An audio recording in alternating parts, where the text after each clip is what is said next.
Hi, this video will show how SharePoint settings can be stored. We have two user stories. The first one is, as a SharePoint administrator, I want to easily change settings for my SharePoint solutions.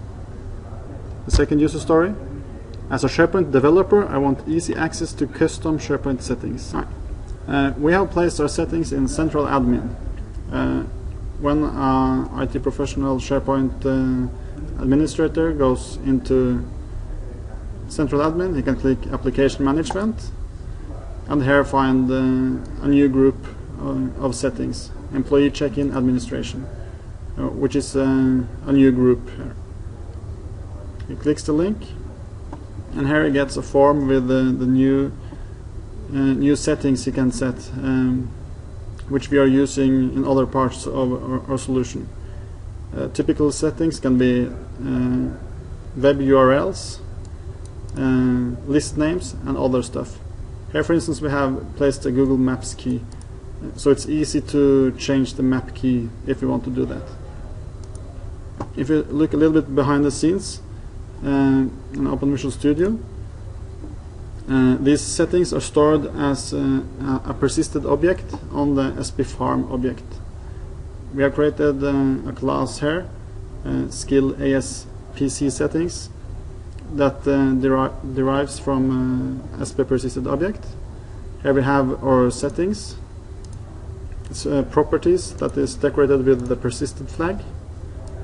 And also, if we look a little bit down here, we can see when we use the settings from code, we're using the SPFarm local object. If a developer wants to use the settings, we can take a look on how that looks.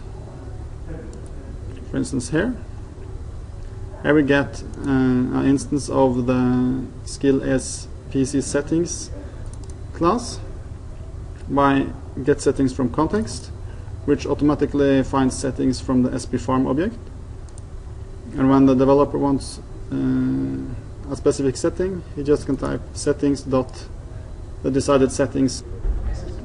There are several benefits of storing settings this way. First of all, it's very easy for administrators to set new settings. They get a nice form in Central Admin where the different settings are described, and they don't need to use any magic web config files, which often can be errors from that. They also don't need IIS reset, which happens when they need to edit a web config. Another common way to store settings is in SharePoint lists, but this is also it's also easy to get errors there when it's not very easy to describe what's the key and what's the values.